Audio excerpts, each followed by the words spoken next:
Hello, everyone. This is Chala Dinkoy, CEO and founder of the Repositioning Expert, coming to you live again with another Tuesday Tea Time with Chala. Let me take a sip with my monogrammed cup.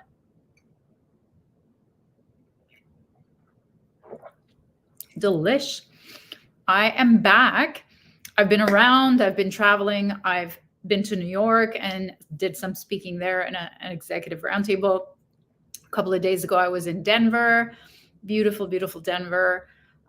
Was at a show there and did an executive roundtable. So next up is Dallas. So we are looking for $1 million plus CEOs who are in the B2B service industry and who are looking to do some peer sharing around how to reach corporate clients with like bigger corporate clients and bigger contracts and how they landed them. And we're sharing peer stories around success and failure with landing corporate clients, which is what I do, which is what I help people do. So talking about landing corporate clients, one of the things that companies are using is something that I call oddball differentiation. In fact, I came to this title by my own speaking agent, Maria Contreras. She wrote a LinkedIn article with me. She was with me in New York. We both spoke at an event, and I invited her to my private event where the 13 women business owners gathered together in the executive roundtable. So she wrote an article about me saying how I turned one speaking engagement into three. Because later, after the executive roundtable and after the conference, we actually were invited to speak at a VIP event at a $2.5 million condo in New York City in the Gramercy, I think it's called Gramercy North. It was very nice, very swank. So she called me an oddball. I guess, I don't know if she was quoting me or if I'm quoting her. Somebody called somebody an oddball, and it was me. And the oddball was that I have a very, very unique offering amongst all the other marketers, amongst all the other marketing strategists. And so that made me look at how is this oddball positioning of use to differentiate yourself in the market and specifically in the B2B market. So I came up with some really good stuff. In an Inc. magazine that I read last week, Inc. magazine article, it said that if you can't outspend your competition, you can out-wierd them, meaning you can be the oddball and you can look different, you can be different. Of course, it has to be a meaningful difference, but it's still a motivator for people to notice you and potentially to purchase from you. So from a B2C standpoint, they gave the examples of the coffee brand Happy, which a marketer came up with, and he looked at all the coffees in the market and they were all black and brown packaging. There was nothing happy about it. Like all the messaging he thought was, grim. It was just always subdued and dark. And so he made this. And if you see the packaging is like white and it looks really different on the shelf, and the name is Happy and the whole campaigns around it are happy. And of course it captured a huge market. And he was able to sell that to a larger company. Another example they gave in the article was a better for you boxed mac and cheese called Goodles. My little guy, 15-year-old, he actually makes himself mac and cheese. Not the best thing in the world for him, really. I'd rather he has a steak, but there's this now alternative called Goodles. I mean, there's always been the Annie's, but that's the vegan version. But so the weird is what makes you stand out. So when we look at, okay, how could we implement some of these things and be weird and be noticed and differentiated in the B2B marketplace, the number one way I know how to do that for myself and for clients is your positioning. So for example, almost nobody super niches in any industry that I meet. So for example, to have a marketer like me who super niches, my oddball is fixing elevator pitches, and that's the hook that I get in with, that's what sells to other companies. Another success story from my roster is Richard Baker, who's also my friend now. We came up with the fooddistributionguy.com because the number one problem that he was solving for food manufacturers was to get listed in retail grocery stores, which they couldn't get. And once they did get listed, they'd be very quickly delisted because they weren't selling enough. So he would help them with their marketing strategy.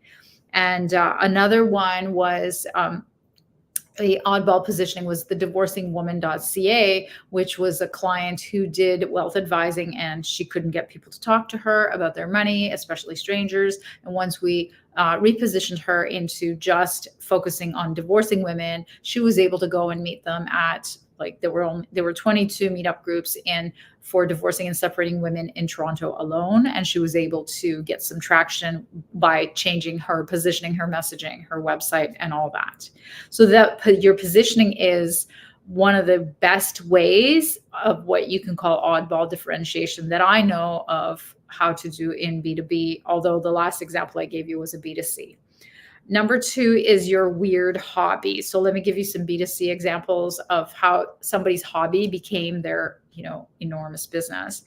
So Yankee Candle, for example, somebody melted crayons and made a candle and gave it as a Christmas gift. And then now they're a $1.75 billion company.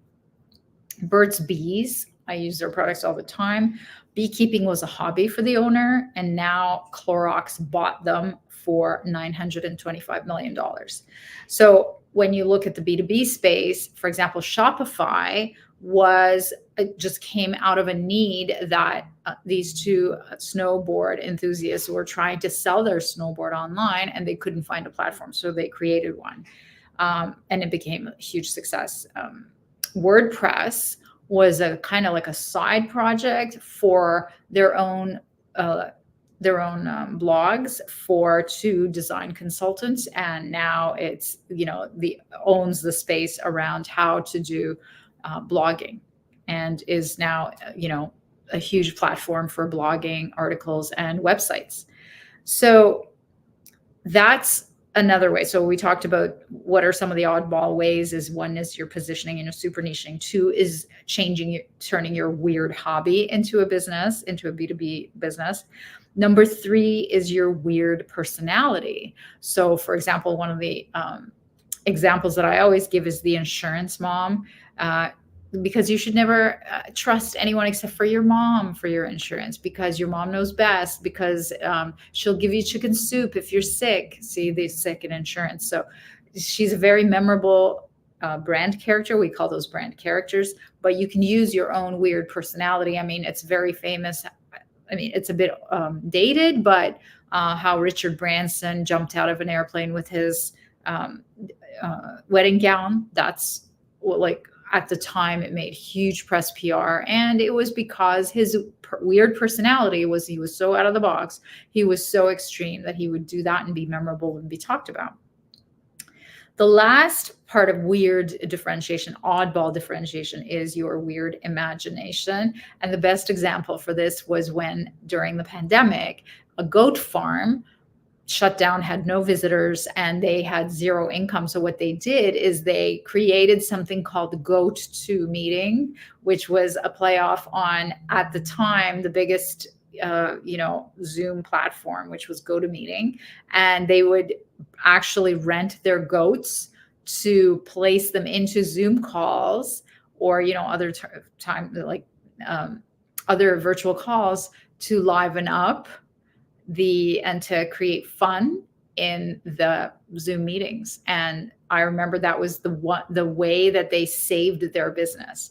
So, I mean, imagination is like unlimited. And a lot of the business stories, the case stories that I'm giving you, have a lot of imagination. But so your weird imagination is your differentiator. So whatever it is that you decide to do in business, whether it's B2B or B2C, it's got to make you different. If you're not different, you're just talking to yourself, and you're basically just dependent on the kindness of the people that know you. So if your Rolodex is huge and bulging, and you just keep getting referral after referral, and there's a momentum that grows your business organically at the rate that you want, that's amazing. But if that's not the case, then I really urge you and encourage you to look at some oddball differentiation so that you can get more meetings, more clients, and more interest. Okay, that was all for today. It was a short one, short and quick one. And I will see you next week. Take care.